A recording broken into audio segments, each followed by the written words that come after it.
LB Nagar నాగోల్లోని అక్షర techno school వద్ద ఓ విద్యార్థి తండ్రి అర్ధనగ్న ప్రదర్శనకు పాల్పడ్డాడు. తన పిల్లలకు టీసీ బోనోఫైడ్ సర్టిఫికెట్స్ ఇవ్వకుండా ఇబ్బందులకు గురి చేస్తున్నారని ఆవేదన వ్యక్తం చేశాడు.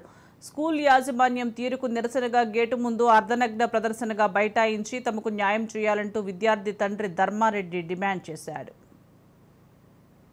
ధర్మాన్ని రక్షించి అద్దు యాజమాన్యం నా పాలమైన పర్లేదు, నా పరువైనా పర్లేదు, నా పరువైనా పర్లేదు, నా పాలమైన పర్లేదు, ఈ స్కూల్ తీసేయండి, నా పరువైనా పర్లేదు కానీ చెప్తాను. మీరు ఓన్ అడిగినండి తమ ఫీజుల వరకు చూడండి, నా బట్టలు చూడండి చేయండి.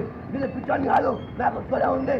ఆటమతలు కాబట్టి ఆటమతలు పట్టాడుతున్నా, కాళ్ళు మొక్కిన దండం పెట్టాను. లంచం ఇవ్వండి, లంచం